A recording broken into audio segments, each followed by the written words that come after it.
My family gave my brother a house and me a lottery ticket. I won $134 million and taught them a lesson they'll never forget. I grew up knowing one simple rule in my family. My older brother, Jason, got the best of everything, and I got whatever was left. It wasn't even something I questioned. It was just the way things were. I still remember the Christmas when Jason unwrapped a brand new PlayStation, the hottest gift at the time. The excitement on his face, the way my parents beamed with pride. It was like he had won the lottery. I, on the other hand, got a t-shirt from a clearance rack at Walmart, a size too big, with a logo for a local plumbing company on it. I was 7 years old, and even then I knew better than to complain. Be grateful, my mom always said. Jason is older, he needs more. So I smiled, told him I loved the shirt, and watched my brother disappear into his room to enjoy his brand new console. Later, I sat on the couch watching reruns of old sitcoms, pretending I didn't care. That was the pattern for everything. Jason got a new car when he turned 16, a shiny silver Honda Civic with a big red bow on the hood. I got a used bike with a flat tire and a promise that it's good exercise. He got a fully paid college education, while I got a stack of financial aid forms and a pep talk about learning responsibility. It wasn't even jealousy at that point. It was just the reality of my life. I adapted. I worked hard, made do with what I had, and convinced myself it built character. Our house was classic middle-class America, a modest 2-story home with beige siding, a basketball hoop over the garage, and a fridge covered in Jason's honor roll certificates. Mom loved making casseroles from recipes she found on Pinterest, and Dad was the king of backyard grilling, weather permitting. I remember summer weekends when Jason would invite his friends over to swim in the neighbor's above-ground pool while I mowed the lawn. "You're a team player," Dad would say, handing me a lukewarm can of generic soda as a reward. And then came the moment that should have shattered any illusion of fairness. Jason graduated college. My parents threw him a huge party, rented out a fancy venue, hired a DJ, and even had a custom cake shaped like a diploma. Over 100 people showed up, including relatives I didn't even know we had. My mom kept saying, "This is what hard work looks like." At the end of the night, they handed him the keys to his new house. A beautiful, freshly built home in a quiet suburb, fully paid for. "We're so proud of you," they said. "You deserve this." A year later, I graduated from college too. No party, no big celebration, just a quiet dinner at a chain restaurant where my parents handed me a single white envelope. I opened it, expecting maybe a check to help with my student loans. Instead, inside was a lottery ticket. "We thought this would be fun," my mom said, grinning. "You never know. You could hit the jackpot." I waited for the punchline, some kind of joke. But no, that was it. My entire graduation gift was a $2 scratch-off ticket. When I looked at my dad, he just shrugged. "Well, we spent a lot on Jason's house." I laughed, a real, genuine laugh. Because honestly, what else was there to do? "Guess my only shot at getting something nice is winning the jackpot, huh?" I said, holding up the ticket. No one disagreed. And that's where it all began. I sat on my old second-hand couch in my tiny studio apartment, staring at the lottery ticket on the coffee table. The same ticket my parents gave me for graduating college. It wasn't even scratched yet. I hadn't touched it since that night. It just sat there, mocking me with the promise of a jackpot I knew I'd never win. I tried not to be angry. I really did. For weeks, I brushed it off as another family quirk. My parents had their favorites, and I just wasn't one of them. No big deal. I told myself I didn't need gifts or recognition. I was an adult now, independent. I could make my own way in the world. But the more I thought about it, the more that sour feeling settled in my chest. My friends didn't help. When I told them about the lottery ticket, they were outraged. "Dude, My buddy Chris said, "That's not just favoritism. That's straight up disrespect. They gave your brother a house and you got a ticket? That's wild."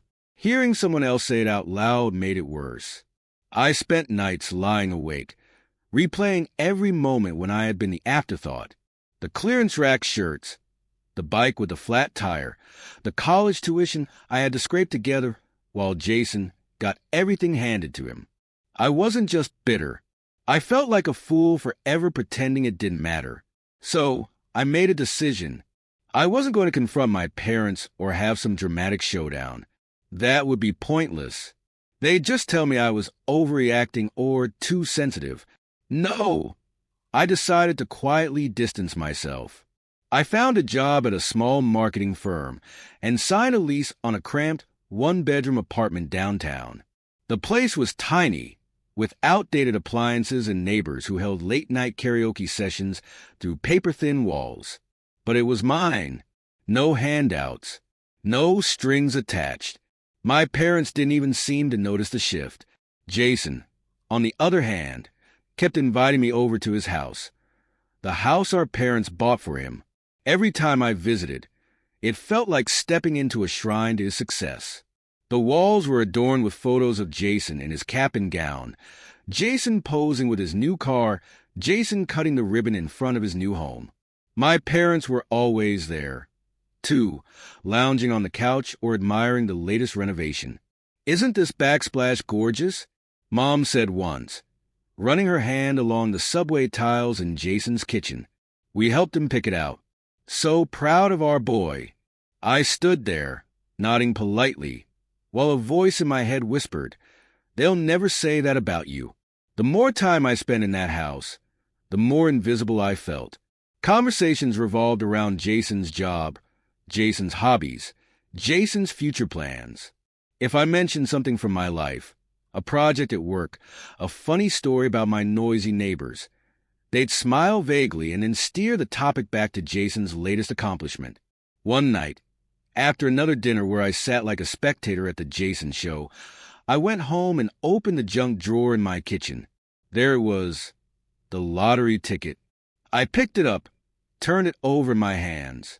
The odds of winning were printed in tiny letters on the back, 1 in 300 million. I almost threw it away, but instead, I dropped it back in the drawer and shut it with a snap. That night, lying in bed, I realized something. I had spent my whole life hoping my parents would see me the way they saw Jason, but maybe it was time to stop playing a game I was never meant to win. The next morning, I woke up and made coffee in my ancient, sputtering drip machine. I stood by the window, watching the city come to life below me. Cars honking, dog walkers hustling by, the smell of burnt toast wafting from my neighbor's kitchen.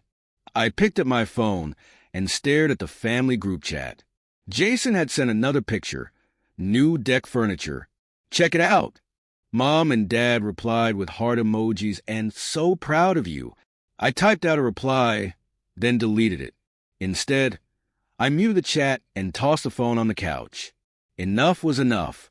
I didn't need their validation. I was done waiting for permission to matter. The ticket stayed in the drawer untouched, and life went on. For now. Time passed, and life settled into a relentless grind. I worked 2 jobs just to cover rent on my tiny, outdated apartment. Mornings started at the marketing firm, where I spent hours crafting campaigns for local businesses that usually involved cheesy slogans and stock photos of smiling families.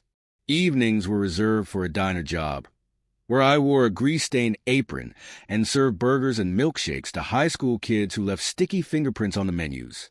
Meanwhile, Jason cruised around town in his brand-new SUV, the one Mom and Dad gifted him for his hard work. Hard work. The guy didn't even have a job. He was exploring his options, which apparently meant golfing with Dad, trying out expensive hobbies, and planning weekend getaways with his fiancée, Amanda. Yes, Jason was engaged now. I found out the same way I found out about everything in my family, through the family group chat. One day, amid the usual stream of photos of Jason's latest home upgrade and Mom's casseroles, came a picture of Amanda flashing a diamond ring the size of a skittle. The caption read, "She said yes. So proud of our boy. No call, no text, just another picture in the digital shrine to Jason's success." I shrugged it off and went back to work, flipping pancakes for a couple of truckers who debated the best barbecue joints in the state. But that nagging feeling stuck with me. It was like an itch I couldn't scratch. My family had always favored Jason, but this felt like more than favoritism. It felt like a deliberate reminder that I didn't matter. The official announcement came 2 weeks later, when Mom invited me to a family dinner. "We want to catch up," she said. "Haven't seen you in ages." The last time we'd seen each other was Jason's housewarming party, 6 months ago. I showed up at Jason's house at 6 p.m. sharp, carrying a bottle of wine I couldn't really afford. Mom opened the door, gushing about the new living room decor. "Look at that accent wall. We helped Jason pick the color. Isn't it sophisticated?" The evening unfolded like every other family gathering. Dad talked about Jason's plans for the future. Mom showed off pictures of Amanda's engagement ring to anyone who would listen. Jason cracked jokes about how stressful wedding planning was. I sat there, chewing dry chicken and nodding at the right moments, waiting for the real reason they'd invited me. Finally, Mom cleared her throat and tapped her wine glass with a spoon. "We have some exciting news," she said, beaming. "Jason and Amanda have set a date for the wedding, and we're so thrilled to help them with everything." Everything turned out to mean booking a luxury venue, covering catering costs, and buying Amanda a custom wedding dress. They'd even offered to pay for a 2-week honeymoon in Hawaii. "We just want to give them the day of their dreams," Mom said. I sat there, gripping my fork, trying to keep my expression neutral. But the words slipped out before I could stop them. "And me? You ever plan to help me with anything?" Silence. The kind that makes your ears ring. Jason shifted in his chair. Dad coughed into his napkin. Mom's smile faltered. "Well, honey," she said, her voice laced with condescension, "no one's stopping you from working harder." I laughed, a short, bitter sound that even surprised me. "Right," I said, "because 2 jobs aren't enough." Mom opened her mouth to respond, but I didn't wait to hear what came next. I stood up, dropped my napkin on the plate, and walked out the door. The cool night air hit me like a slap as I stood on the sidewalk, breathing hard. My phone buzzed in my pocket with messages from the family chat. I didn't look. I just blocked the group and turned off the phone. That was it. The final straw. I was done trying to be part of a family that treated me like an afterthought. The lottery ticket was still in my drawer at home, untouched. As I walked toward my car, one thought kept circling in my head. I had no idea how, but I was going to find a way to win, and it wasn't going to come from a scratch-off. The next morning, I stopped by a local diner for breakfast. The waitress poured me a cup of coffee, gave me a sympathetic smile when I muttered something about family drama. "Families, huh?" she said, setting down the check. "They sure know how to hit you where it hurts." I chuckled and left a generous tip. As I walked out, I felt lighter somehow. Maybe I couldn't change my family, but I could finally start living for myself. And I was just getting started. Months passed and life settled into a comfortable, if exhausting, routine. I juggled my 2 jobs, paid my bills on time, and even got to know my neighbors a bit better. The elderly lady across the hall, Mrs. Thompson, always baked cookies when her grandkids visited and made sure to slip me a plate, saying, "You look like you could use some sugar, dear." The guy downstairs, Dan, had a habit of blasting country music at midnight, but always apologized with a 6-pack of cheap beer the next day. It wasn't glamorous, but it was mine. One Saturday morning, I decided to tackle the chaos in my apartment. Between work and my growing apathy for home maintenance, the place had turned into a cluttered mess. Empty takeout containers balanced on the coffee table, old magazines covered the kitchen counter, and the junk drawer in the kitchen had become a black hole of forgotten items. I started with the kitchen, tossed expired condiments from the fridge, scrubbed the sticky residue off the counters, and finally faced the infamous junk drawer. Batteries, pens that didn't work, a single shoelace with no partner, and then there it was, the lottery ticket. I held it between my fingers, the paper slightly crumpled and edges worn from months of neglect. My parents' special graduation gift. I almost laughed as I remembered Mom's words. "You never know." "Yeah, right," I muttered, tossing it onto the counter. But curiosity is a stubborn thing. I grabbed my phone and opened the state lottery website. The numbers were printed on the back of the ticket. 08-15-27-34-42-56. I entered the numbers, hit check results, and waited. Asterisk congratulations. Jackpot winner. $134,000,000 asterisk. I blinked. The screen didn't change. I hit refresh. Same result. I checked the numbers again, reading each digit out loud. 08-15-27-34-42-56. Exact match. "No way," I whispered.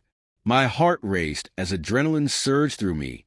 I rubbed my eyes, thinking maybe the lack of sleep from my double shifts was playing tricks on me. But the numbers didn't lie. $134 million. Panic set in. My hands trembled as I placed the ticket on the counter, like it might explode. What was I supposed to do now? Who do you even call when you win a fortune out of nowhere? I paced the room, heart pounding. I knew people's lives changed overnight, but this was absurd. Yesterday, I was scraping together coins for a vending machine coffee. Today, I was apparently a multimillionaire. Questions flooded my mind. Do I tell anyone? Call a lawyer? How do you even claim this kind of money? And then the darker thought hit me. What would my family do if they found out? I picked up the ticket again, staring at the numbers. My phone buzzed with a text from Jason. Asterisk, dude, can you help me move some patio furniture next weekend? We just got a new set. Mom and Dad love it. Asterisk, I clenched my jaw. Jason was probably sitting in his perfectly furnished house, bought with my parents' money, oblivious to the fact that his younger brother had just stumbled into a fortune. I placed the ticket back in the drawer, this time under a pile of random receipts. My mind raced as I imagined the scenarios. The sudden interest from my parents, the fake enthusiasm from Jason, the endless ways they could manipulate me into sharing the winnings. I sat down at my wobbly kitchen table and opened my laptop. Google became my best friend that morning. What to do after winning the lottery was my first search. The results overwhelmed me. Hire a financial advisor. Stay anonymous if possible. Avoid big purchases too soon. I scribbled notes like a college student cramming for finals. Don't post online. Talk to a lawyer. Taxes. So many taxes. My stomach growled, but I couldn't eat. The number $134 million danced across my vision like a neon sign. My phone buzzed again. This time a family group chat notification with Jason's latest selfie. Him and Amanda at brunch with Mom and Dad. The caption read, asterisk family time, hashtag blessed star. I turned off the phone and shoved it in the couch cushions. This money could change my life. But if my family found out, it could also destroy what little piece I had left. I had no idea what came next, but I knew one thing for sure. This ticket wasn't leaving the drawer anytime soon. The lottery ticket stayed buried in my junk drawer for 3 more days before I finally worked up the nerve to do something about it. Every time I walked past the kitchen, I felt its presence like a ticking time bomb. One night, I dreamt that Jason found it and showed up at my apartment with balloons and a grin saying, "Thanks for the gift, little bros." I woke up drenched in sweat. I knew I couldn't handle this alone. So I did what any overwhelmed millennial would do. I Googled what to do if you win the lottery. After scrolling past a dozen clickbait articles promising 5 tips to stay rich forever, I found a list of certified financial advisors. I picked one named Carol because she had the best reviews and a friendly smile in her profile picture. Sitting in Carol's office felt surreal. The place smelled like lemon polish and success. Her desk was sleek, her coffee machine fancier than anything I'd ever seen. She listened to my story with a calm, professional nod, occasionally jotting down notes. "The first rule," she said, "is don't tell anyone. Not your friends, not your family, no one. People change when they hear about money." "That won't be a problem," I said, thinking of my parents and Jason. Over the next few weeks, Carol helped me set up new bank accounts and create an LLC to claim the prize anonymously. She explained taxes, investments, and the importance of living below my means. "Lottery winners go broke all the time," she said. "We're going to make sure that doesn't happen to you." The day I picked up the check was the weirdest day of my life. I walked into the lottery office in jeans and a hoodie, heart pounding. A security guard gave me a once-over, then smiled when I handed over my ID. 20 minutes later, I was holding a check for $134 million. Well, after taxes, it was closer to $85 million, but still. The first thing I did was go home and stare at it. I half expected it to disappear like a mirage. When it didn't, I made a promise to myself. I wouldn't blow it on nonsense. I'd be smart. So, I started small. I paid off my student loans, then quit my diner job with an absurd sense of relief. My boss, Linda, patted me on the shoulder and said, "We'll miss you, kid. Don't forget us when you're famous." I left her a $5,000 tip and walked out grinning. Next, I bought a car. Not a flashy sports car, just a sleek, black Tesla that felt like driving a spaceship. When I pulled into the parking lot at my marketing job, my coworkers swarmed around me. "Dude, did you rob a bank?" one asked. I just shrugged and said, "Hard work pays off." But the house was my true indulgence. I found a modern, sun-soaked property in the suburbs. Floor-to-ceiling windows, a pool, and a kitchen so pristine I felt guilty cooking in it. The kicker? It was bigger and nicer than Jason's house. I moved in quietly, no housewarming party, no family announcements. My parents still thought I lived in that tiny apartment downtown. And honestly, I liked it that way. Most nights, I sat on my new patio with a beer in hand, watching the sunset. My phone buzzed occasionally with texts from Jason. Asterisk, need help picking out a honeymoon spot. Got any ideas? Asterisk or asterisk, mom says you never visit anymore. What's up? Asterisk, I never answered. I wasn't bitter. I was just done. The money gave me freedom, sure, but it also gave me clarity. I didn't need their approval or their fake praise. For the first time in my life, I was living on my own terms. Still, every so often, I'd open the family group chat and scroll through the messages. Pictures of Jason's wedding plans. Dad grilling steaks in the backyard. Mom raving about the latest home renovation. I wondered if they'd even notice if I disappeared entirely. Then one night, while scrolling through real estate listings just for fun, I saw it. A property down the street from Jason's house had just hit the market. Bigger yard, better view, double the price.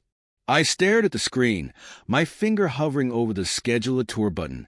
The temptation was intoxicating, because what better way to stay hidden than right under their noses? The next day, I drove by the property. It was perfect. A massive oak tree in the front yard, a wraparound porch, and enough distance from Jason's house to avoid run-ins, but close enough for me to keep tabs. As I sat in my Tesla, sipping a coffee from the cup holder, the absurdity hit me. A year ago, I was scraping quarters from my couch for gas money. Now, I was casually shopping for a house in Jason's neighborhood just to mess with his head. I laughed out loud, startling a jogger passing by. Yeah, this was going to be interesting. The new house was everything I had dreamed of and a little more.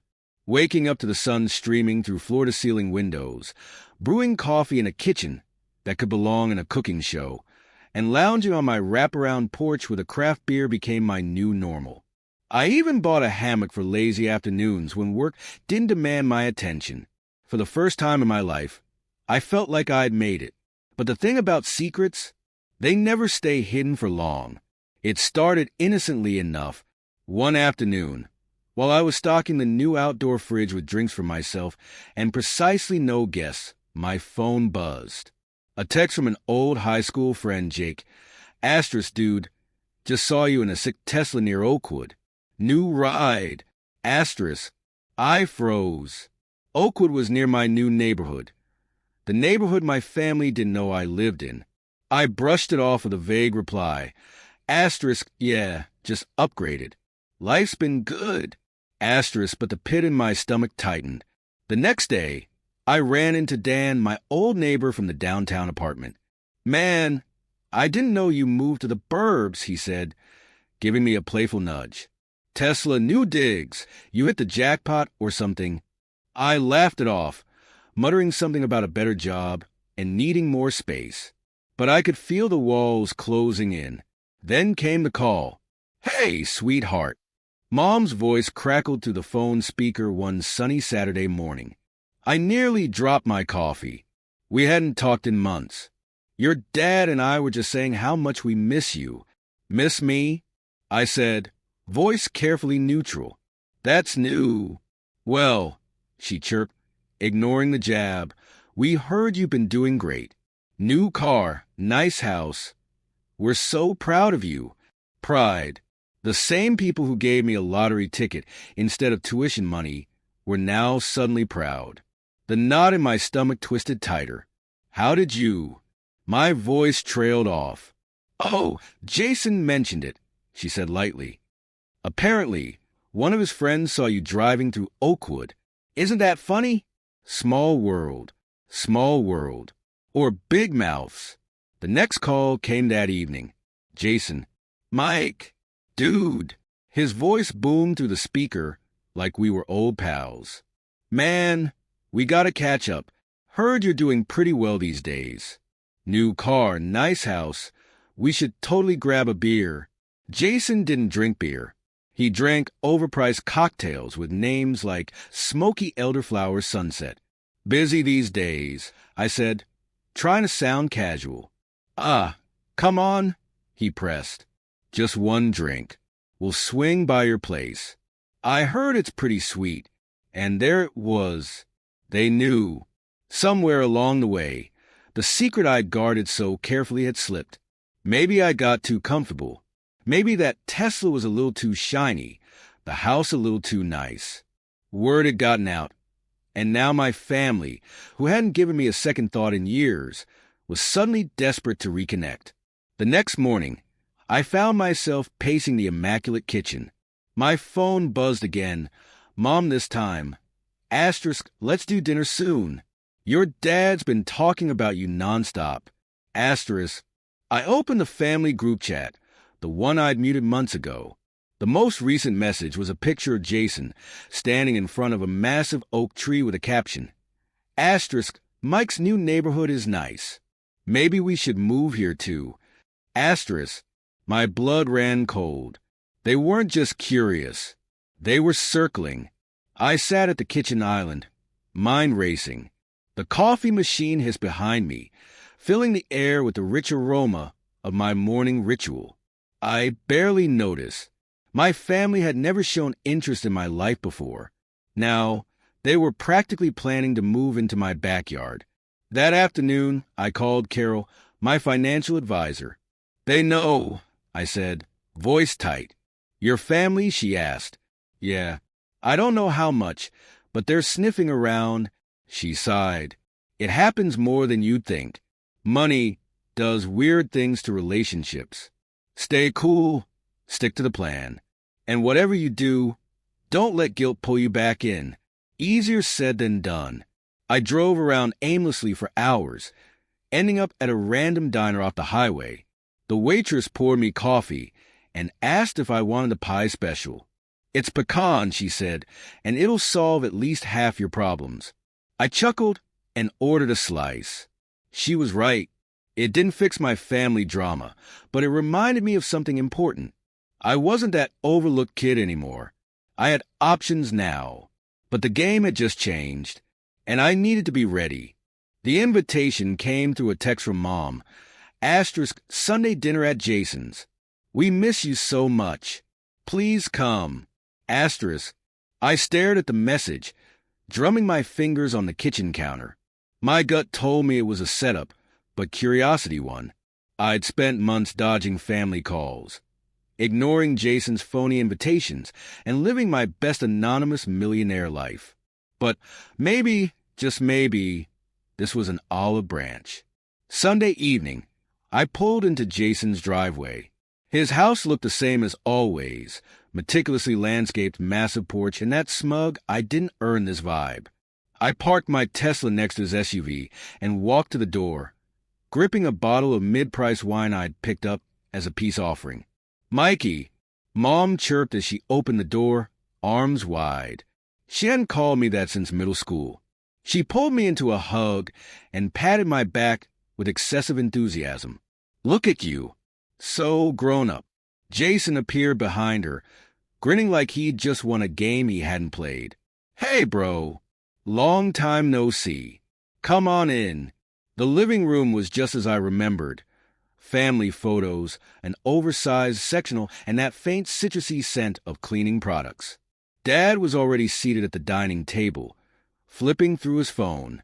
Michael, he said with a nod, like we were co-workers at a board meeting. Glad you made it. Dinner started with forced small talk. Jason bragged about his latest golf scores. Mom gushed about Amanda's wedding dress. And Dad mentioned his new grilling equipment. State-of-the-art infrared burners. I chewed through overcooked steak and waited for the other shoe to drop. It took exactly 20 minutes. So, Mom said, setting down her fork and tilting her head. We were just so curious. How did you afford that beautiful house? And that fancy car? Silence. Even Jason paused mid-bite. My pulse quickened, but I forced a casual shrug. I made some smart investments. Got into a startup early. They did well. Now I get regular dividends. Mom's eyes lit up like she'd just found a coupon for free designer handbags. Really? Wow. That's amazing. Jason leaned forward. Yeah, man, that's awesome. What's the company? Maybe I should invest too. It's niche, I said, sipping my water. Tech stuff. Complicated. Jason nodded like he understood. He didn't. You know, Mom said, her voice slipping into that syrupy tone she used when asking for favors. Jason's been thinking about expanding the house, adding a sunroom, and maybe a bigger garage. Yeah, Jason chimed in. We'd love to host more family gatherings. I saw where this was going. It's just so hard these days, Mom continued, casting a glance at Dad, who sighed on cue, with the cost of construction and everything. But if we could get a little help, from someone who's done so well. Jason grinned. We are family, after all. There it was. The pitch. I set my fork down, my appetite gone. The old me might have squirmed, caved, and handed over a check just to keep the peace. But I wasn't that guy anymore. I'll think about it, I said with a neutral smile. Mom clasped her hands together. Oh, honey, that would mean the world to us. Jason clapped me on the back. Knew we could count on you, bro. I excused myself soon after, claiming an early morning meeting. Outside, I leaned against my car, taking deep breaths. The night air was cool, but I felt hot with anger. As I drove away, my phone buzzed with a text from Mom. Asterisk, thank you, sweetheart. We're so proud of you. And remember, family first. Asterisk, I tightened my grip on the steering wheel. Family first? Funny. I finally had something they wanted, and suddenly we were family again. They thought I was still the same old Mike, the guy who smiled through the disappointment, who took the hand-me-downs, who never spoke up. They had no idea who they were dealing with now. The next morning, I sat on my patio with a steaming cup of coffee, scrolling through real estate listings just for fun. My phone buzzed again, Jason. I let it go to voicemail. I had a feeling this was just the beginning. 2 days after the family dinner ambush, I got another text from Mom. Asterisk, dinner at Jason's again this Sunday. We have exciting plans to discuss. Can't wait to see you. Asterisk. I stared at the message, sipping my coffee on the patio of my new house. The sun was shining, birds chirping, and yet I felt a familiar tension creeping up my spine. I knew what exciting plans meant, more like financial plans that had nothing to do with me. Until now, I debated ignoring it, but curiosity won out. I needed to see just how far they were willing to go. Sunday came, and I parked in Jason's driveway, noticing the perfectly manicured lawn and the freshly washed SUV gleaming in the sun. I walked to the front door and rang the bell. Mom answered immediately, beaming like she'd won the neighborhood baking contest. "Mikey, so glad you made it. Come in." The dining table was already set with their best china. Jason sat at the head of the table, grinning like a kid who knew he was getting a new toy. Dad sat beside him, phone in hand, occasionally glancing up. "Sit down, sweetheart," Mom said, guiding me to the chair across from Jason. The meal started with the usual chit-chat. Jason's new grill, Mom's latest kitchen gadget, Dad's golf game. I played along, pretending I didn't know what was coming. Halfway through dessert, store-bought cheesecake with canned cherries on top, Mom clinked her fork against her glass. "So," she began, eyes darting toward Jason, "we wanted to share something exciting with you." Jason slid a folder across the table. "Take a look, bro." I opened it to find a neatly typed estimate for $100,000. The heading read, "Sunroom and garage expansion. Oakwood construction." "We thought," Mom said, clasping her hands, "that since you've done so well with your investments, maybe you'd like to help your brother out." "Yeah," Jason added. "It's a solid investment. Adds value to the property. And hey, family sticks together, right?" I closed the folder and set it aside. "That's a lot of money." "Well," Mom said quickly, "it's not just for the house. We're also thinking of upgrading the wedding plans.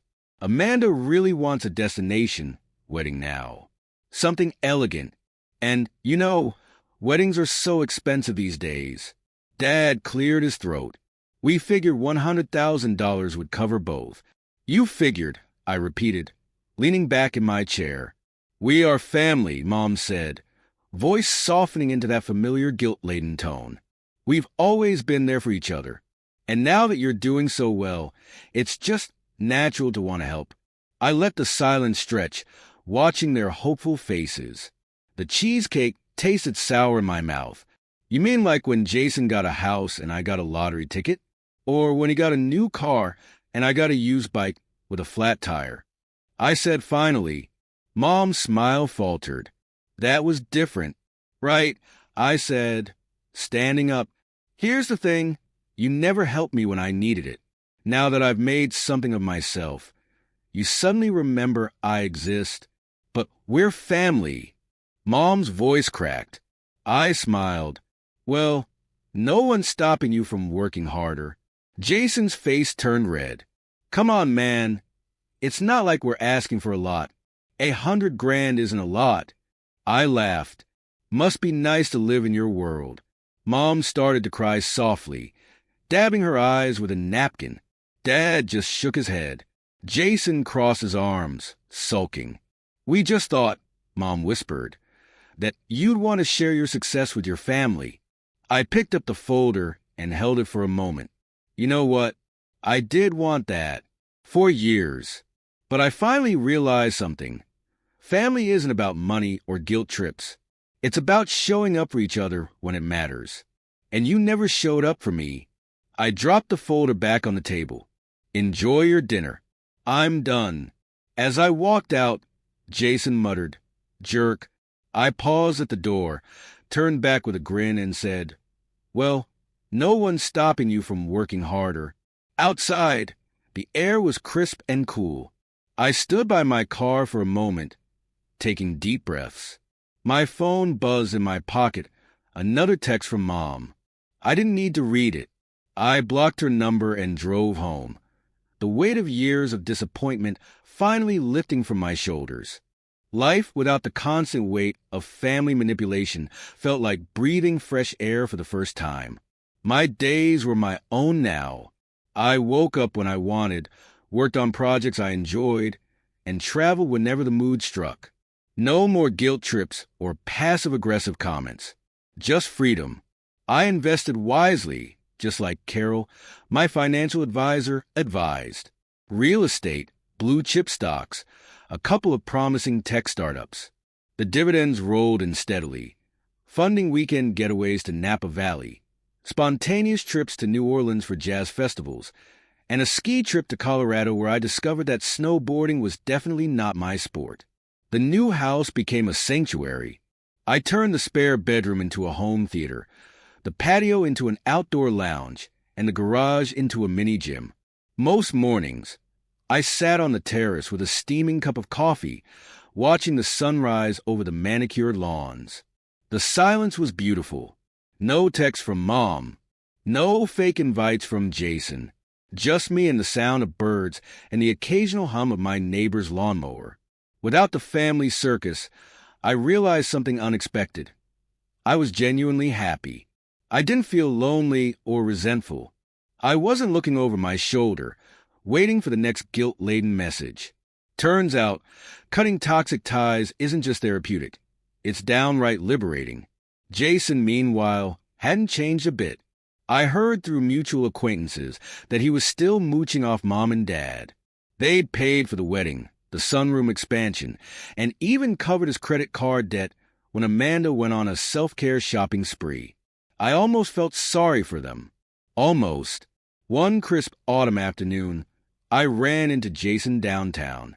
I'd just left a meeting with a potential business partner when I spotted him across the street, standing in front of a coffee shop. He saw me too. "Mike," he called out, crossing the street with that familiar swagger. "Man, it's been forever." "Yeah," I said, keeping my tone neutral. "Been busy?" He glanced at my tailored blazer and the watch on my wrist. "I can see that. Fancy now, huh?" I shrugged, just enjoying life. "Must be nice," he said, shoving his hands into his pockets. "You know, I still think it's unfair." I raised an eyebrow. "What's unfair?" "That you got lucky," he said, gesturing toward my car, a sleek electric SUV parked nearby. "You didn't earn it. You just scratched a ticket." I smiled, shaking my head. "Yeah, maybe I got lucky with the ticket. But everything after that, I built it. I learned, I worked, I invested smartly." Jason snorted. "Still, life's unfair." "You're right," I said, meeting his gaze. "Life is unfair." His expression faltered, like he realized I wasn't agreeing with him. I gave him a nod and walked away, leaving him standing there. That night, I sat on my terrace with a cup of coffee, the sky painted in shades of orange and pink. I leaned back in the chair, breathing in the crisp air. The past felt like a distant memory. I wasn't angry anymore. I wasn't hurt. I was free. Winning the lottery had given me money, sure. But the real prize? The freedom to live without the people who never valued me. Somewhere across town, Jason was probably whining to Mom about how unfair life was. And me? I just smiled, sipped my coffee, and enjoyed the quiet. Next story. My parents bought my brother a brand new Jeep for graduation, and all I got was a lottery ticket. They had no idea it would change everything. Growing up in the quiet suburbs of Chicago felt like living in every teen movie ever made. Split-level houses with American flags flapping on porches, the smell of burgers on the grill every weekend, and neighbors who smiled at you but gossiped the second you walked away. My family? Classic middle class. Dad worked in logistics, Mom juggled PTA meetings and extreme couponing, and then there was me and my twin brother, Nick. Nick was that guy, high school football star, prom king material, and somehow always tan even in February. Girls tripped over themselves around him, and teachers gave him the "you'll go far" speech at least once a week. Me, I was a twin with the Target name tag, stacking shells to save for college. If Nick was the Super Bowl, I was the Tuesday night high school chess club. No hard feelings, though. Okay, maybe a little. We were close in that weird twin telepathy way. Like when you know your brother just stole the last slice of pizza without even checking. But while Nick basked in the spotlight, I just wanted out. College wasn't just school for me. It was an escape route. Senior year was a montage of Nick's endless parties, my late-night essays, and our parents already knee-deep in graduation planning. Mom buried herself in Pinterest boards for the ultimate grad party. Think fairy lights, themed cupcakes, and a playlist with way too much Journey. Dad, he was locked in a battle with himself over whether renting a margarita machine would make him the cool dad or get him banned from the next HWA meeting. Nick had already secured a full-ride football scholarship to Michigan, which meant months of congratulations cards and random neighbors saying, "We always knew he'd make it big." Me, I was counting down the days until my state college escape. It wasn't the Ivy League, but it was my chance to finally be just Alex, not Nick's twin, not the other one, just me. The days before graduation felt like a pressure cooker. Nick had practice, parties, and a constant stream of texts from girls planning post-grad getaways. I had double shifts at Target and exactly one email from my future roommate asking if I was cool with bringing a mini fridge. Exciting times. One night, as Mom fussed over seating charts and Dad tried to figure out how many hot dogs were too many, Nick and I found ourselves on the garage roof. It was our spot, a place where we could be just two brothers without all the noise. Nick was hyped about dorm life, tailgating, and football glory. I listened, pretending I wasn't imagining a world where I wasn't his sidekick. The big day was coming fast, and everyone was buzzing about what surprises graduation would bring. Nick, he probably expected something straight out of a sports movie. Me, I wasn't holding my breath. But looking back now, I should have known better.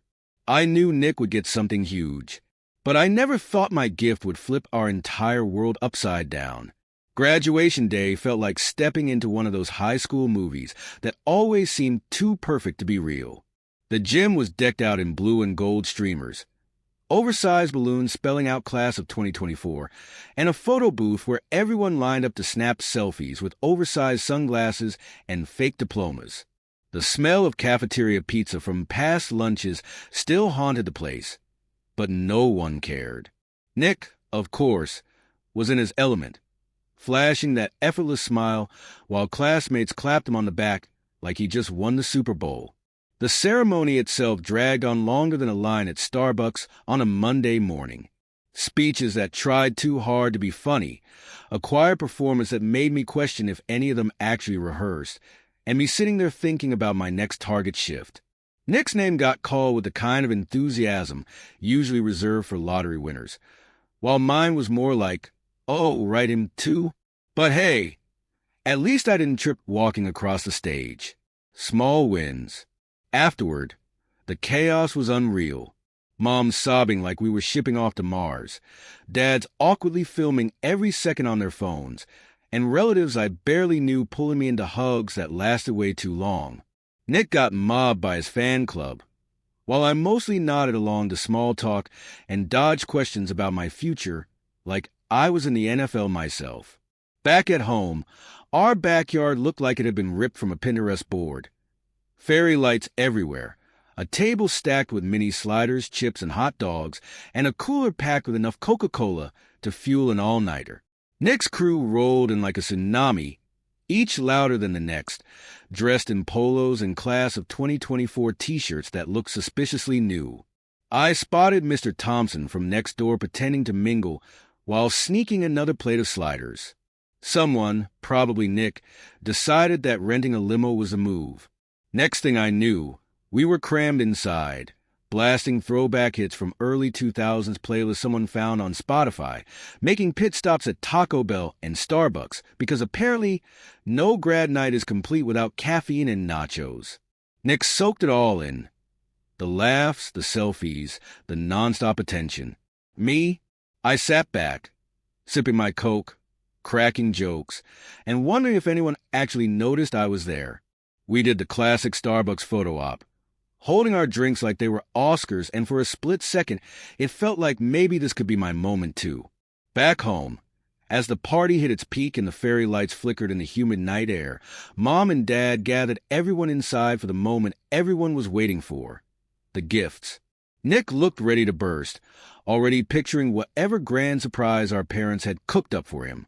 Me, I just hoped my gift wasn't socks. I knew Nick's gift would be something unforgettable. But what haunted me wasn't what he'd get. It was what I wouldn't. The living room buzzed with anticipation. Nick was practically vibrating, already imagining himself behind the wheel of whatever dream gift our parents had lined up. His friends, sprawled across our worn leather couch in half-empty bean bags, whispered guesses between sips of Mountain Dew and bites of pizza. A sports car? A motorcycle? Maybe a boat? Nick deserved something flashy, right? Mom, holding back tears like we just won the lottery, handed him a key fob. The room erupted louder than a Bears touchdown. Nick bolted outside, everyone trailing behind him like groupies chasing a rock star. Parked in the driveway, gleaming under the streetlight, was a brand-new Jeep Wrangler Rubicon, top down, doors off, the kind of car made for blasting country music and making memories at Lake Michigan. Nick's grin was wider than the Chicago skyline. He climbed in, revving the engine like he was already halfway to the beach. His phone connected to Bluetooth faster than my Wi-Fi ever did, and suddenly Morgan Wallen was singing about heartbreak and highways. Classic Nick. I stayed back, letting it all sink in. This wasn't a surprise. Nick was a golden boy, the hometown hero. Of course, he'd get a Jeep. Dad clapped me on the shoulder like he was prepping me for bad news. Mom handed me a small, white envelope. No keys, no oversized bow, just paper. The room went quiet. Awkward quiet. I opened it, trying to convince myself it would be something cool. Maybe a check for college. Maybe tickets to a Cubs game.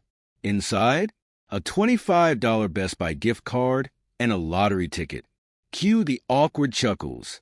Sam, my best friend since third grade and the king of bad timing, nudged me and whispered, "Hey, at least now you can finally buy that Xbox controller you've been complaining about."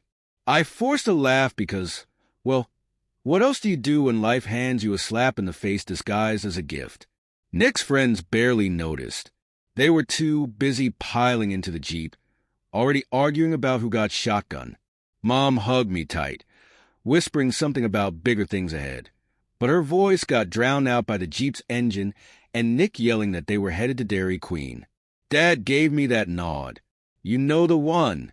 The chin-up kid nod. I stuffed the envelope into my pocket and slipped out the back door. The porch was my safe place. The distant hum of lawnmowers, the faint smell of burgers from a neighbor's barbecue, and me scratching a losing lottery ticket with a quarter I found in my jeans. Figures. I stared at the gift card like it held answers. Nick got freedom, adventure, and endless possibilities. I got plastic worth less than my Target paycheck. But the worst part, it felt like everyone expected this. Like I was the guy who didn't need the big stuff. Sam found me outside, holding 2 Cokes he probably snagged from our cooler. He sat next to me, popping his can open with that signature smirk. Tough break, man. But hey, no one's gonna ask you for rides now. I laughed, a real one this time. We sat there, sipping Coke, while Nick's Jeep disappeared into the night. I smiled for the rest of the party, played along, even congratulated Nick like a good brother should. But something inside me cracked that night, and I didn't know it yet, but that tiny fracture, it was about to change everything. I got home that night feeling like I'd just been benched in the championship game. Nick was out cruising in his new Jeep, probably blasting country music, and planning weekend trips to Lake Michigan with his friends. Me, I was standing in front of the freezer, pulling out a frozen DiGiorno pizza and wondering how my life had come to this. The microwave hummed as I leaned against the counter, scrolling aimlessly through Instagram. My feed was filled with graduation pics. Caps tossed in the air, cheesy group selfies, and of course, Nick's Jeep already making an appearance. His caption, "New wheels, new adventures. Lake Michigan we comin'. Hashtag Jeep life, hashtag blessed." I sighed, liking the post out of habit, even though it made my chest tighten. The timer beeped, snapping me out of my doom scroll. I grabbed my pizza and settled onto our old plaid couch, balancing the plate on my lap. The living room smelled like pepperoni and disappointment. I flipped through Netflix until I landed on The Office. It was my go-to. Something about Michael Scott's awkwardness made my own life feel less tragic. Jim's pranks on Dwight, peak comedy. And let's be honest, if Pam could survive a relationship with Roy, maybe I could survive being Nick's twin. As I took a bite, memories crept in like uninvited guests. There was that Christmas morning when Nick unwrapped a brand new PlayStation 5, and I got a $50 Amazon gift card. Nick immediately fired up Madden while I scrolled through Amazon, realizing $50 wouldn't even cover a new controller. Or the summer after freshman year, when our parents whisked Nick off to Disney World to celebrate his amazing football season, while I got left behind with Grandma Doris and her endless collection of ceramic cats. Her idea of fun? Teaching me how to knit and lecturing me about my posture issues. Even the small things stung. Nick got the last slice of pizza more times than I could count. He never had to mow the lawn because football practice was apparently a valid excuse. And let's not forget every time someone said, "Oh, you're Nick's brother," like that was my entire identity. I reached for another slice, realizing I had 2 left. Great. Even my pizza was reminding me that I always ended up with less. My phone buzzed. It was Sam. The guy had the timing of a sitcom punchline. "Dude, did you check that lottery ticket yet?" I rolled my eyes. "Yeah, I'm sure I won millions while microwaving a DiGiorno." "Come on, man," he texted back. "Do it for the meme." I sighed, pulling the crumpled ticket from my jeans. It felt like a cruel joke, but whatever. Fine. Let's get this over with, I thought. Little did I know that moment would flip my world upside down. I stared at the crumpled lottery ticket in my hand, half expecting it to burst into flames or disappear like some cruel prank. My fingers trembled as I opened the lottery app on my phone. The screen loaded slower than dial-up internet, and my heart pounded like I'd just run a marathon. "Scan your ticket," the app prompted. I held my breath and hovered my phone over the barcode. Processing. Then there it was. $5,000,000. I blinked, rubbed my eyes, blinked again. Surely, I was hallucinating from too much DiGiorno and Mountain Dew. But the numbers didn't change. $5 million. I made a sound that probably scared the neighbor's dog. A mix between a gasp, a laugh, and that noise you make when you stub your toe at 2 a.m. Sam's text popped up again. "Did you check it yet?" I almost threw my phone across the room. $5 million wasn't buy a new Xbox money. It was quit your job and move to a beach house money. My brain went into overdrive. What do you even do when you win the lottery? Google, obviously. What to do if you win the lottery. First rule, don't tell anyone. Yeah, no kidding. Nick would probably sell my secret for gas money. Mom would turn into Oprah. You get a new kitchen. You get a new car. And Dad. Well, let's just say I wasn't ready for a 3-hour lecture on tax brackets. I paced my room like I was trying to wear out the carpet. A million thoughts raced through my head. Buy a car? A house? Every season of The Office on Blu-ray? I sat on my bed, scrolling through endless articles. Get a lawyer. Stay anonymous. Don't spend too quickly. Most winners go broke within years. Great. Nothing like the fear of financial ruin to kill the mood. Outside, I heard Nick's Jeep rumble into the driveway. His laughter filtered through my window as he bragged about the girl from Dairy Queen who gave him her number. Classic Nick. I peeked out the window. There he was, leaning against his shiny new Jeep, tossing fries into his mouth like he didn't have a care in the world. Meanwhile, I had a $5 million secret burning a hole in my sock drawer. I thought about telling Sam, but then I remembered how he accidentally let it slip when I had a crush on our math tutor sophomore year. No way. I needed a plan, a solid one. But first, I needed to hide the ticket better than some sock drawer cliché. I stuffed it into an old paperback no one would ever touch. Asterisk Advanced Algebra 2-star. Pretty sure even burglars would leave that one behind. My phone buzzed again. Sam, yo, you good? I grinned. Yeah, I texted back. I'm good. But inside, I was already planning my next move. I knew, without a doubt, that they'd all want a piece of this pie. But I wasn't sharing. The morning after my $5 million discovery, I woke up with a mix of excitement and paranoia. What if I lost the ticket? What if someone found out? What if this was all a dream, and I'd wake up still working late shifts at Target, arguing with customers about expired coupons? I needed a plan, and the first step was getting this money somewhere safe. I told my parents I had a morning shift and drove straight to the bank instead. Sitting in the parking lot in my 2008 Honda Civic that rattled every time I hit the brakes, I Googled how to open a bank account for lottery winnings without your family finding out. No helpful Reddit threads. Just a lot of tell your mom immediately advice, which wasn't happening. Inside, I felt like I had a neon sign above my head flashing, millionaire. Every time the teller glanced at me, I panicked.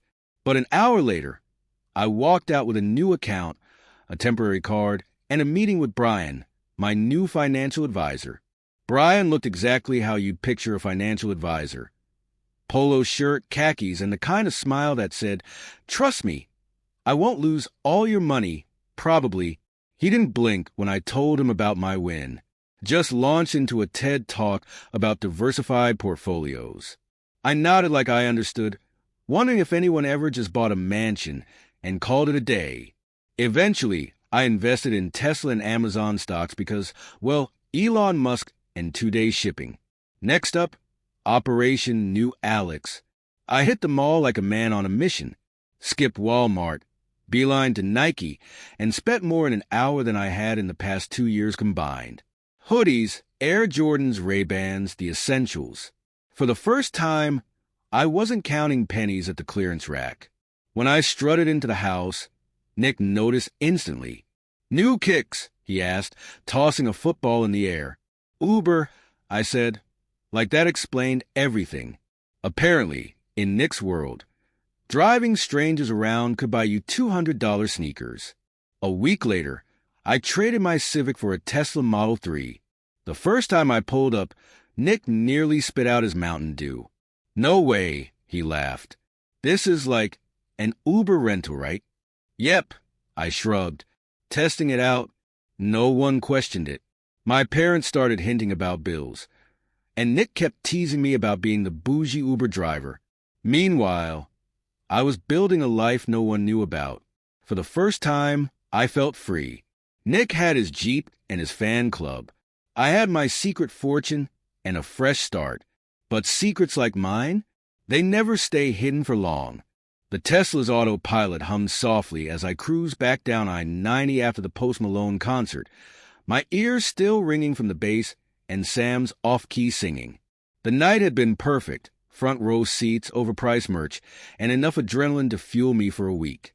I was on top of the world, imagining late-night Taco Bell runs in my Tesla and never having to explain why I couldn't go on spring break trips. But my buzz started to wear off as I pulled into our driveway and noticed all the lights still on. It was almost midnight. Weird. I walked in, half expecting everyone to be asleep. Maybe Nick passed out with his Xbox controller in hand. Instead, Mom, Dad, and Nick were all waiting in the living room, like an intervention scene from a bad TV drama. Nick sat there holding my black jacket, the one I'd left behind by accident. "Nice jacket," he said, too casually. Guess what I found in the pocket? My stomach dropped faster than my GPA during finals week. You went through my stuff? I shot back, trying to sound outraged instead of terrified. Nick shrugged, smirking like he just scored a game-winning touchdown. I was cold. Didn't think you'd mind. But hey, I didn't have to dig far. This little gem was right there. He waved the financial report from Tesla, the one showing my $100,000 investment. Mom's eyes widened, her voice almost a whisper. Alex, where did you get this kind of money?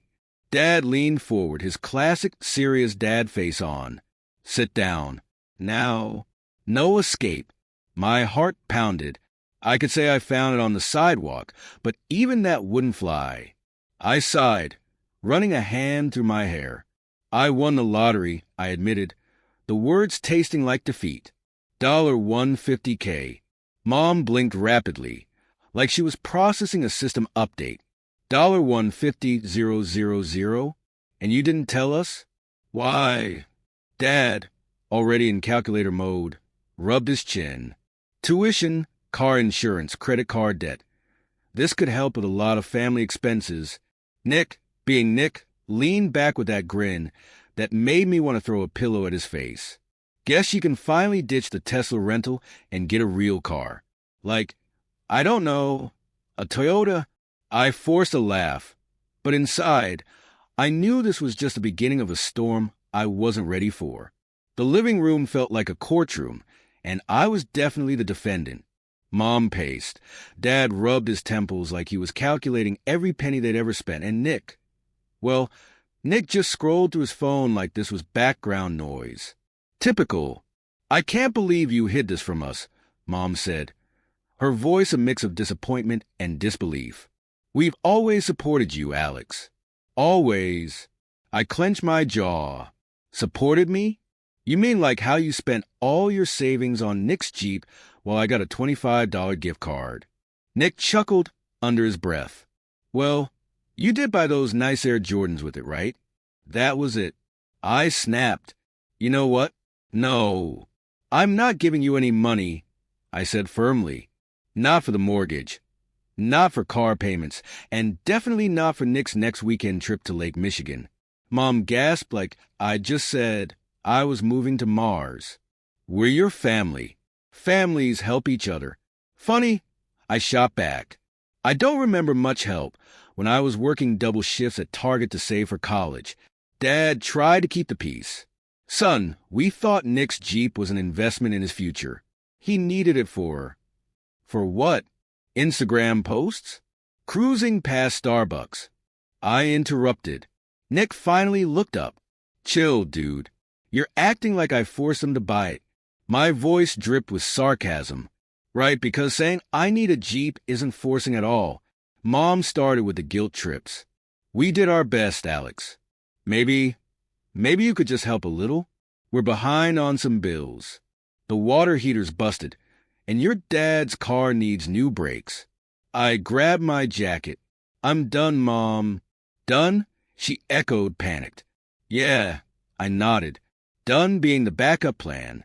Done being the afterthought. I spent the night shoving clothes into a duffel bag, tossing in my laptop chargers and a stack of leftover pizza slices wrapped in foil. Nick didn't even bother to say goodbye.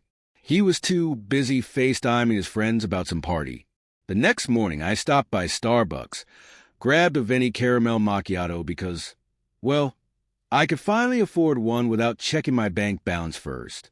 Then, I signed a lease for a tiny apartment downtown with a view of the Chicago River. The place was small. Like, your bed is also your couch small, but it had exposed brick walls, a fridge that didn't sound like a dying cat, and no one asking me to cover the Wi-Fi bill. I sat on the balcony with my coffee, watching boats glide along the river, and realized something. For the first time in my life, I was free. A year passed, and life had a funny way of balancing the scales. Nick's shiny Jeep Wrangler totaled after he tried to impress some girl by drifting in a Walmart parking lot. Yeah, because nothing screams romance like almost hitting a cart return station. My parents, drowning in credit card debt from trying to keep up with Nick's endless expenses, spring break trips to Miami, the latest iPhone he just had to have, and those emergency AirPods he somehow lost 3 times. Meanwhile, I thrived. My Tesla no longer raised eyebrows because people assumed I was just another tech guy making decent money.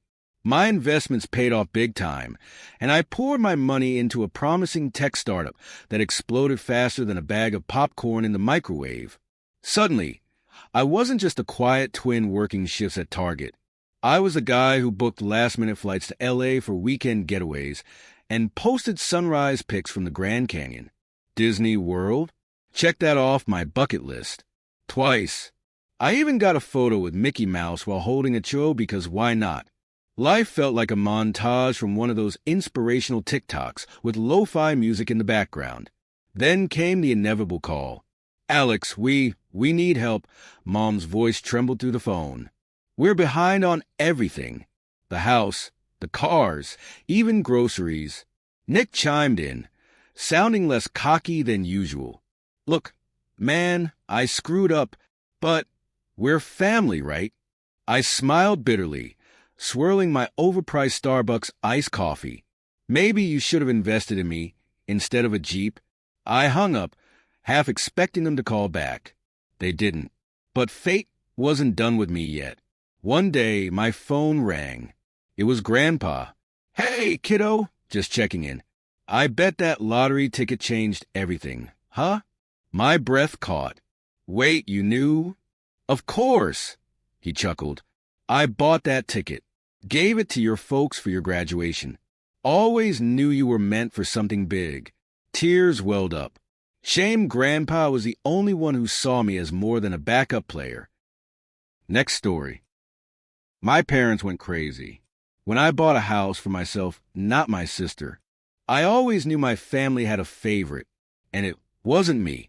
My sister, Emily, was the golden child. The one who could do no wrong, the one who had everything handed to her. Meanwhile, I was the backup plan, the spare, the one expected to handle things, to be responsible, to sacrifice. I played along for years, but one day, I decided I was done. Growing up, the pattern was obvious. Emily got the newest clothes, the private tutors, the dream vacations. I got lectures about hard work and independence. At 16, I was flipping burgers at a dingy roadside diner while she was getting ready for a summer trip to Europe. When I brought it up, my parents told me I needed to understand priorities. Translation: Emily's future mattered. Mine? Not so much. I wasn't bitter. Not at first. I just assumed that's how things worked. Parents invest in the kid they think will go far, and the other one, well, he learns to fend for himself. So, I did. I worked through college, lived in cramped apartments with roommates who forgot to pay rent, and skipped nights out while my classmates partied. Every paycheck, I put something aside. I wasn't sure for what, just that I needed a safety net, because no one was going to catch me if I fell. After graduating, I knew I had 2 choices: grind away in a low-paying job or take a risk. So I took my savings and opened a small auto repair shop. It wasn't glamorous, and the first year was brutal. Late nights, long hours, weekends spent elbow-deep in engine grease. But it paid off.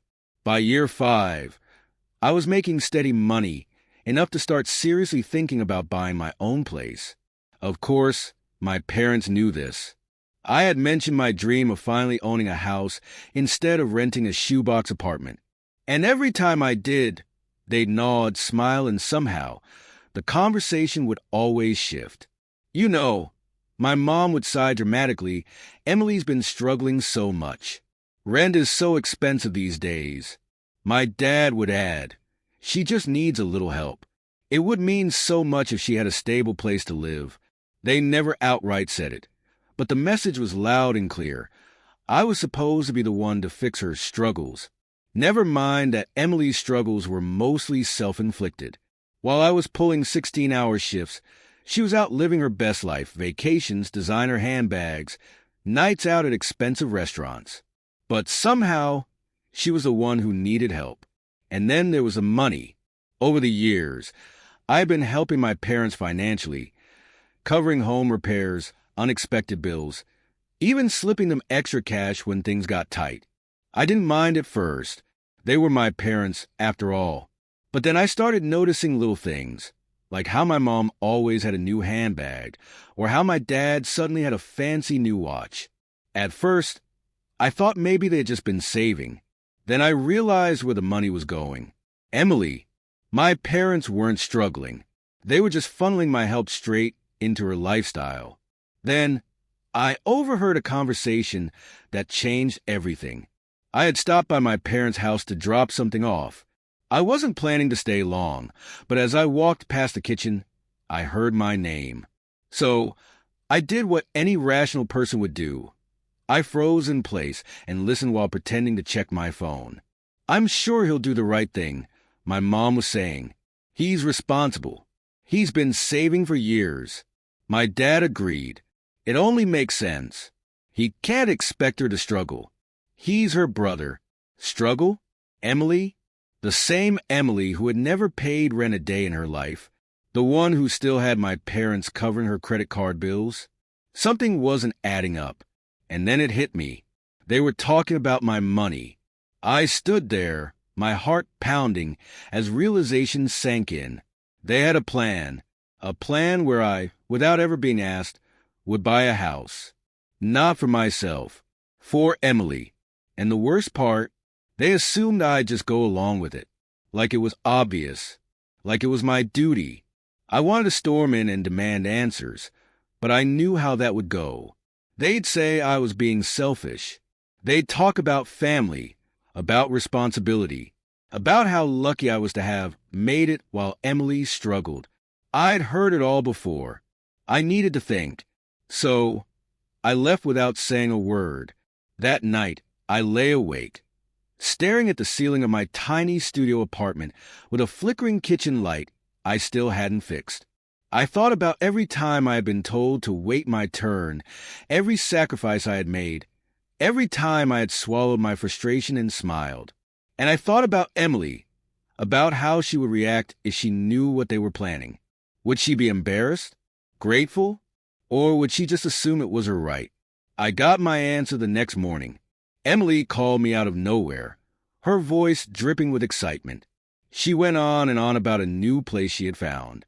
It's perfect, she gushed. 3 bedrooms, a backyard. I can finally move out. I waited for her to say the part that mattered. The part where she told me she had a plan to afford it. But she didn't, because she didn't need one. In her mind, this was already settled. My parents had clearly made sure of that. She even had the audacity to mention that she'd let me crash in the guest room if I ever needed a place to stay. That was it. The moment I knew, I wasn't playing along anymore. The very next day, I did exactly what they expected me to do. I bought a house, just not the one they had in mind. I didn't tell anyone. No grand announcement. No explanations. I found a place I loved, put down my deposit, and signed the papers. It wasn't huge, but it was mine. The first thing in my life that was truly mine. I thought I had time before my family found out. Maybe a few months. Maybe even a year. But life has a funny way of speeding things up. I was in the middle of setting up my new kitchen, peeling off those ridiculous live, laugh, love stickers the previous owner had left behind, when my phone started blowing up. Missed calls, messages, my mom, my dad, Emily, even extended relatives I hadn't spoken to in years. And then I saw the text that made my stomach drop. Why did we hear from the realtor that you bought a house? I had no idea how they found out. Maybe the agent mentioned something to someone. Maybe Emily had been looking at the same listings. It didn't matter. What mattered was that I had made my move. And now, the real battle was about to begin. The moment that text popped up on my screen, I knew my peaceful housewarming phase was officially over. My phone wouldn't stop buzzing. Calls, messages, some angry, some concerned, all carrying the same undertone, betrayal. I ignored them. If I picked up now, I'd get dragged into a conversation where they'd twist everything into me being the bad guy. Instead, I went back to setting up my place. The previous owner had left behind some hideous wallpaper in the living room, and if I had to deal with anything stressful today, it was going to be that. Then my doorbell rang. I already knew who it was. I could feel it in my bones.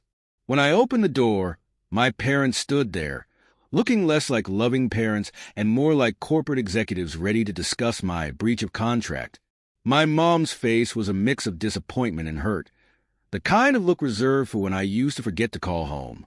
My dad? He had his arms crossed like he was about to negotiate a hostile takeover. Before they could even step inside, I braced myself. The next 20 minutes were exactly what I expected. Accusations, guilt-tripping, the whole were family speech. My mom went on about how Emily was heartbroken and didn't know where she'd live now. My dad made it clear that they were counting on me to do the right thing. And my personal favorite, the reminder that after everything they did for me, this was how I repaid them. Everything they did for me, like making me pay rent as a teenager, like expecting me to fund my own education while they paid for Emily's designer wardrobe, like letting me work 2 jobs while she got weekend spa getaways. If anything, I had repaid them 10 times over. I could feel my patience wearing thin, but instead of snapping, I stayed quiet, just nodded along, let them talk. I had learned a long time ago that arguing didn't work. They weren't here to listen. They were here to push their narrative. Then came the ultimatum. My mom, her voice full of forced calmness, told me I had 2 choices: transfer the house to Emily or be cut off. I had to stop myself from laughing. Cut off from what? Their love and support?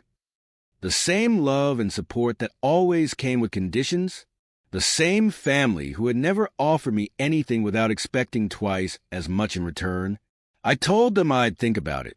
Not because I actually would, but because I wanted them out of my house. They left, looking victorious, like they had just cornered me into submission.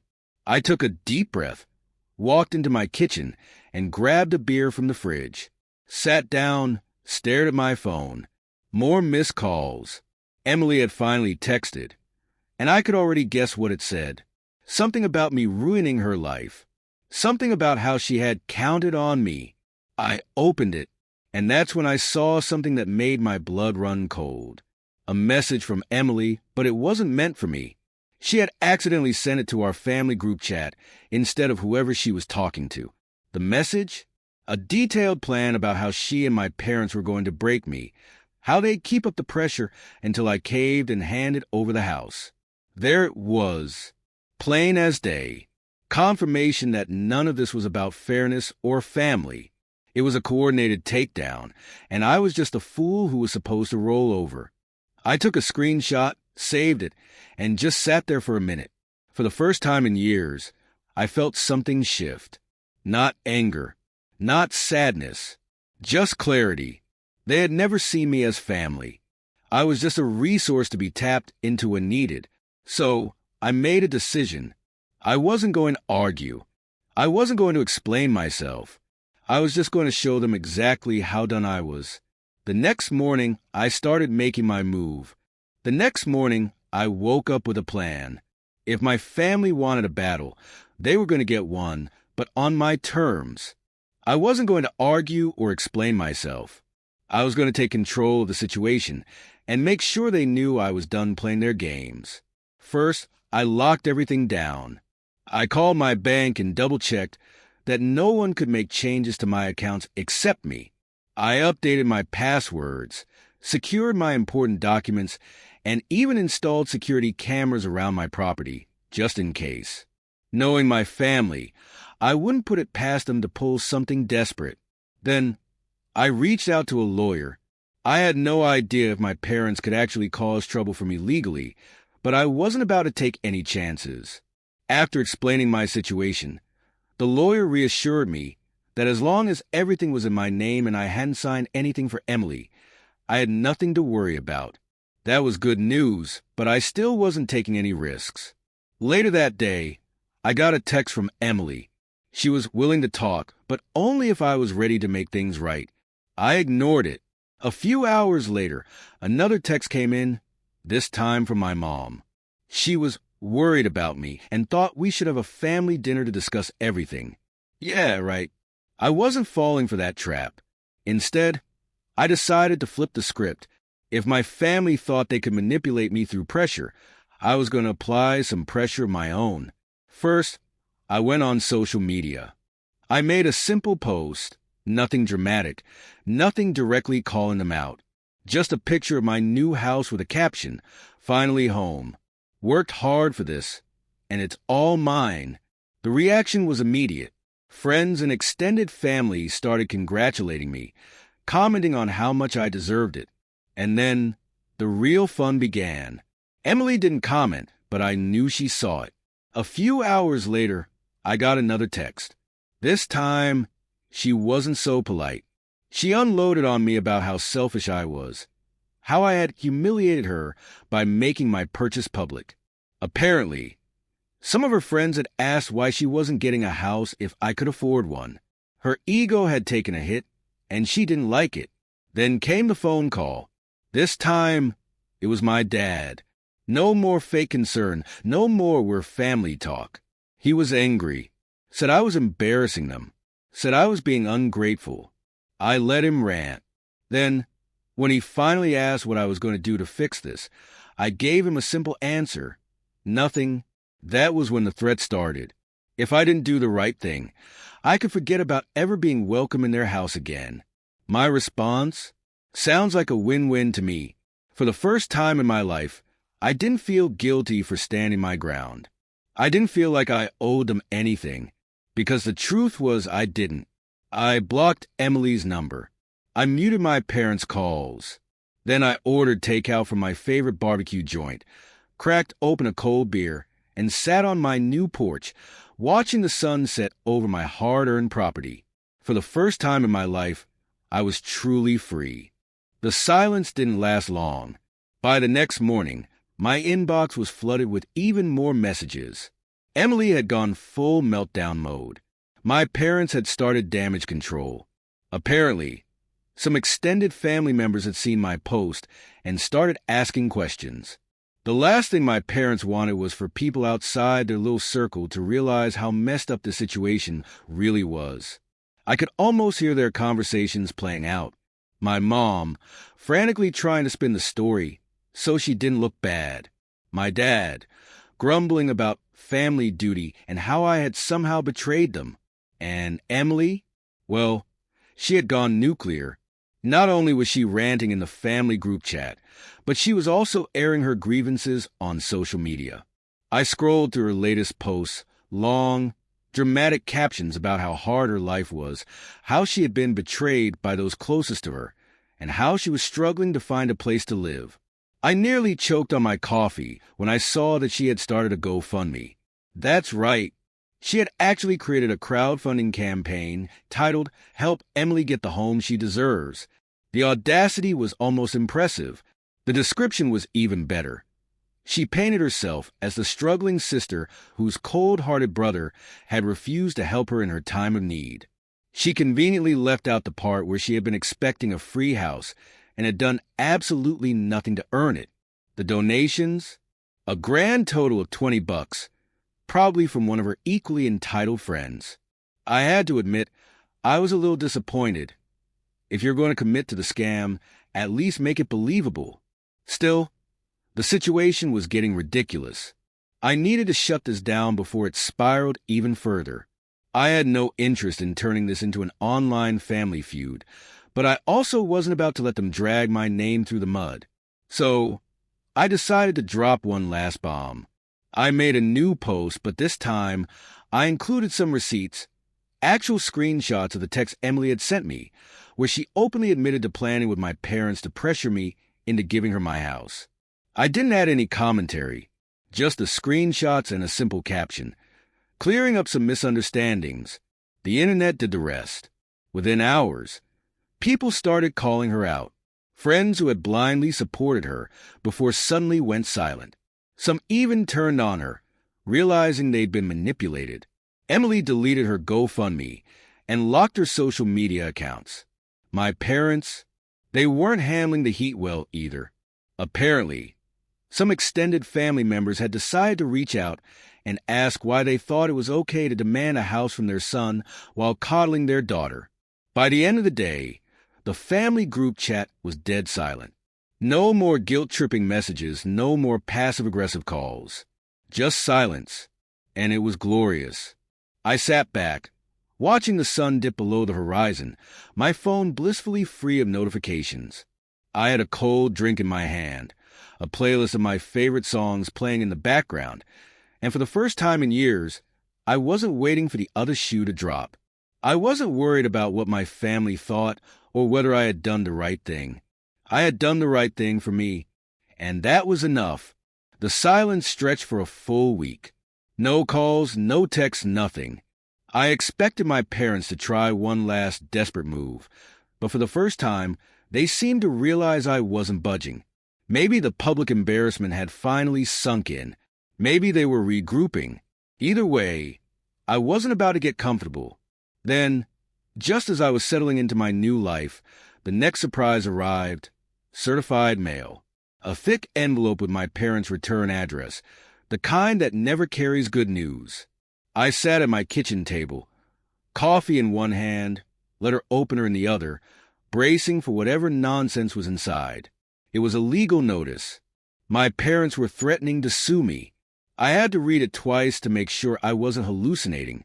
According to the document, they were claiming I had misled them into believing I was purchasing the home for the benefit of the family and had unjustly enriched myself at their expense.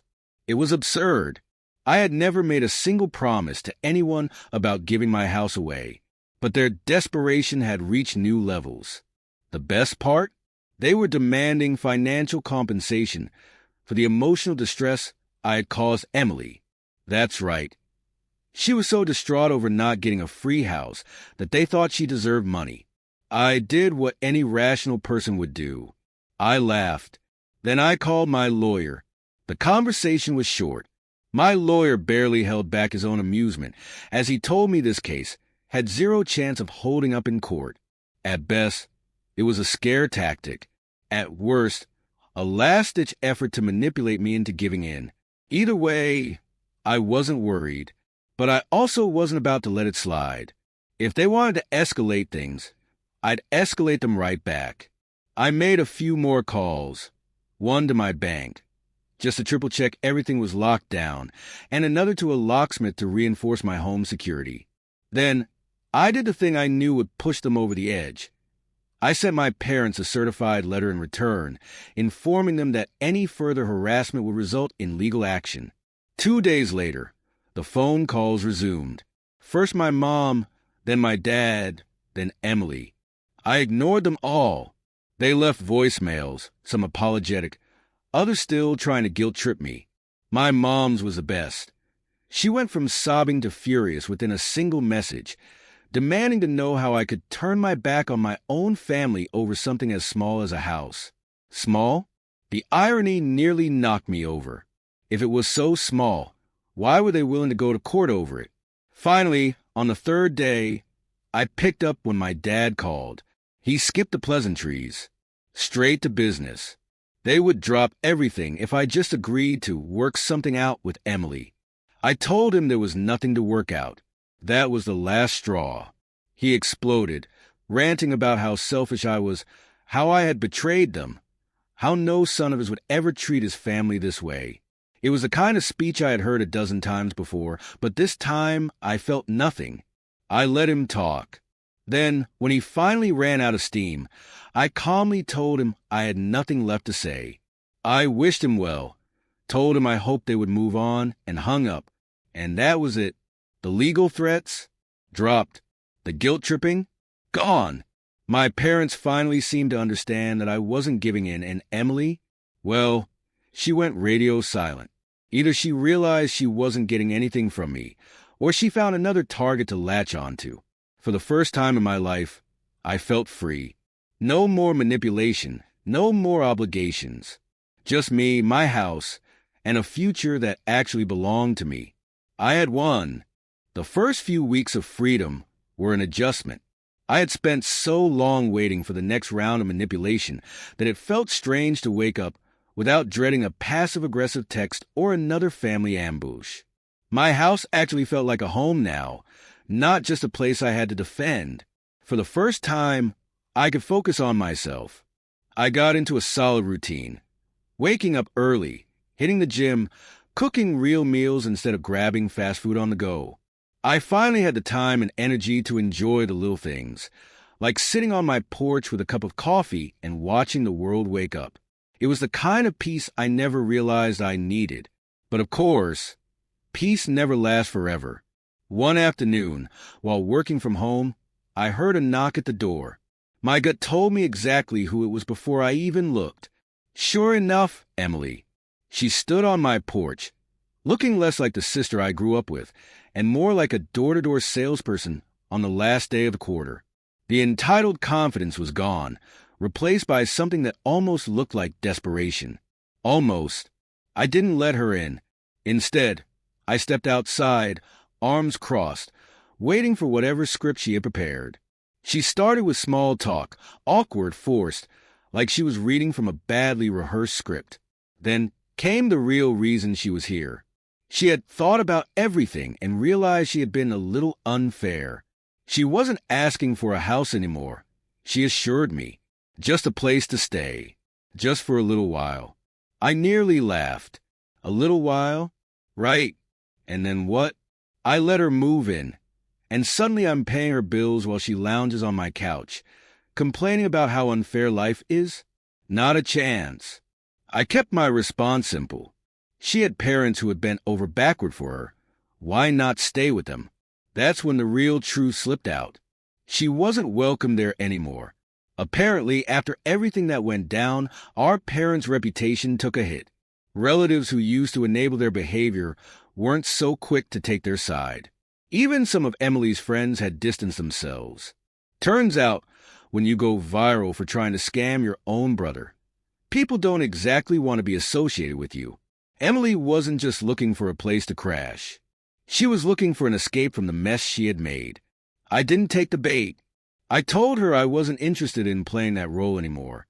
No hard feelings, but I wasn't responsible for fixing problems she created. The moment those words left my mouth, her expression changed. The fake humility dropped, replaced with the same old bitterness. She called me selfish, said family should help each other. I just shrugged. She left in a huff, making a dramatic exit that might have worked when we were kids. But all I felt was relief. A few days later, I stopped by the mall to pick up a few things. While waiting in line at a coffee shop, I heard a familiar voice.